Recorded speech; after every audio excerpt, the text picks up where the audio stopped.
नमस्कार, मैं हूं कौसर। आइए नजर डालते हैं आज की बड़ी खबर पर। संसद भवन में हुई one nation one election constitution 129वें संशोधन बिल की ज्वाइंट पार्लियामेंट्री कमेटी जेपीसी की बैठक में पूर्व सीजेआई डीवाई चंद्रचूड़ और जेएस खेर ने दो मुख्य मुद्दे प्रमुखता से उठाए।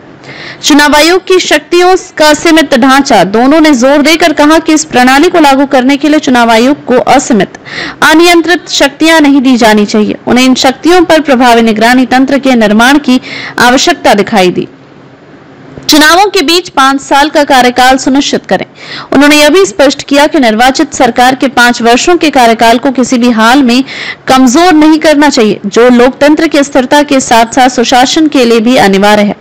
पूरक सुझाव और विपक्ष की भूमिका। पूर्व सीजेआई रंजन गोगोई ने पहले ही चुनाव आयोग को दी जा रही व्यापक शक्तियों पर आपत्ति जताते हुए कहा कि इसकी स्वतंत्रता पर मिट्टी डालना संवैधानिकता के लिए खतरा हो सकता है।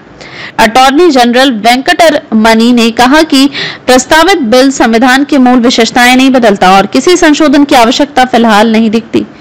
कांग्रेस, एसजीपी, टीएमसी समेत विपक्षी दलों ने चुनाव आयोग की भूमिका और विधेयक की संवैधानिक मान्यता पर सवाल उठाया और परामर्श की मांग की।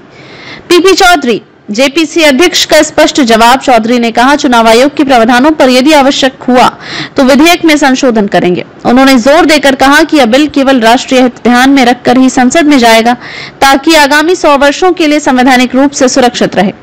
जेपीसी की प्रक्रिया का वर्तमान परिदृश्य। विधेयक की लोकसभा में 17 दिसंबर 2024 को पेश किया गया था और 269-198 के मत विभाजन के बाद इसे जेपीसी को भेजा गया। जेपीसी की 6 से अधिक बैठकें हो चुकी हैं। पहली बैठक 8 जनवरी 2025, अगली मार्च 2025 और आज 11 जुलाई 2025 की बैठक, जिसमें पूर्व सीजेआई और कानूनी विशेषज्ञ शामिल हुए।